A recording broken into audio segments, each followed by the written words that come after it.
Lesson 10 for June 1 through to 7, Little Times of Trouble, read by Dr. Percy Harold. Wednesday, June 5. Conflict, abuse, power and control.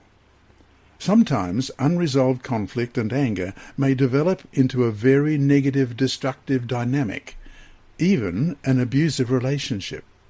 Abuse can take a number of forms: physical, verbal, emotional, psychological, sexual, etc. But any form of abuse is contrary to the central principle of God's kingdom, unselfish love. Question: what crucial teachings about relationships are found in 1 John 4, 7 and 8 and Colossians 3 verse 19? 1 John 4, 7, let's read. Beloved, let us love one another, for love is of God, and everyone who loves is born of God and knows God. He who does not love does not know God, for God is love. And Colossians 3:19, husbands, love your wives, and do not be bitter toward them. That verse reads in the New International Version, husbands, love your wives, and do not be harsh with them.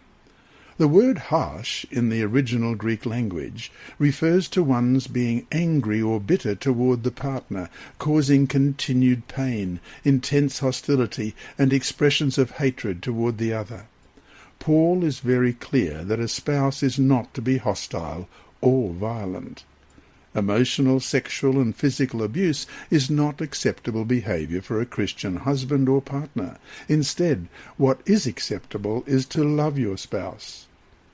Paul also makes it clear that love is patient and kind, and that love does not envy, does not boast, is not proud, is not rude, is not self-seeking, is not easily angered, does not keep record of wrongs, does not delight in evil, but rejoices with the truth.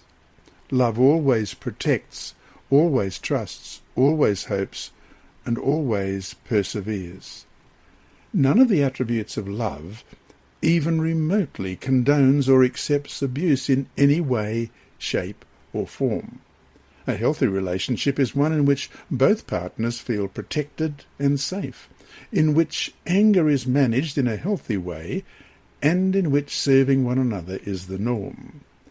Often victims of abuse feel guilty, as if they were responsible for provoking their abuser, or that perhaps they somehow deserve the abuse they receive.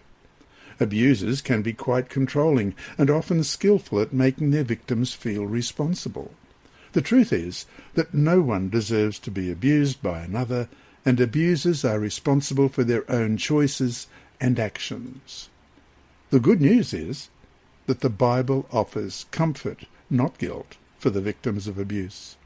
In some situations in which the problem gets unmanageable, people should not be afraid to seek outside help. And so to finish today,